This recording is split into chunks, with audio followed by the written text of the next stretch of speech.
அண்மைச் செய்தி. தமிழகத்தில் விரைவில் தூர்வாரப்பட உள்ள 4 முக்கிய அணைகள். விரைவில் 4 முக்கிய அணைகள் தூர்வாரப்படும் என்று தெரிவிக்கப்பட்டிருக்கிறது. கூடுதல் விவரங்களை செய்தியாளர் நந்தினி வழங்க கேட்கலாம். நந்தினி, அந்த 4 அணைகள் என்னென்ன, எப்போது தூர்வாரப்படும் என்று தெரிவித்திருக்கிறது? கூடுதல் விவரங்கள். வணக்கம். தமிழகத்தின் 4 முக்கிய அணைகள் விரைவில் தூர்வாரப்பட இருப்பதாக தற்போது நீர்வளத்துறை சார்பில் அறிவிப்பு வெளியிடப்பட்டிருக்கிறது.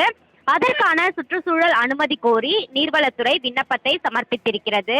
குறிப்பாக மேட்டூர், வைகை, அமராவதி, பேச்சிப்பாறை ஆகிய 4 அணைகளில் தூர்வாரி கொள்ளளவை உயர்த்த நீர்வளத்துறை சார்பில் திட்டமிடப்பட்டு அதற்கான பணிகள் மேற்கொள்ளப்பட இருக்கிறது. சுற்றுச்சூழல் அனுமதி கிடைத்தவுடன் அணைகளை தூர்வாரும் பணிகள் தொடங்கப்படும் என நீர்வளத்துறை அதிகாரிகள் தரப்பில் தகவல் என்பது தெரிவிக்கப்பட்டிருக்கிறது. அந்த வகையில்தான் அணைகளின் நீர்மட்டத்தை உயர்த்தவும் கொள்ளளவை தூர்வாரி கொள்ளளவை உயர்த்துவதற்கான திட்டமிடல் என்பது நீர்வளத்துறை சார்பில் மேற்கொள்ளப்படுகிறது. முதற்கட்டமாக 4 அணைகளை தூர்வார நீர்வளத்துறை சார்பில் திட்டமிடப்பட்டு அதற்கான சுற்றுச்சூழல் அனுமதி கோரி நீர்வளத்துறை சார்பில் விண்ணப்பம் சமர்ப்பிக்கப்பட்டுள்ளது குறிப்பிடத்தக்கது. தாங்கள் வழங்கிய தகவல்களுக்கு நன்றி நந்தினி.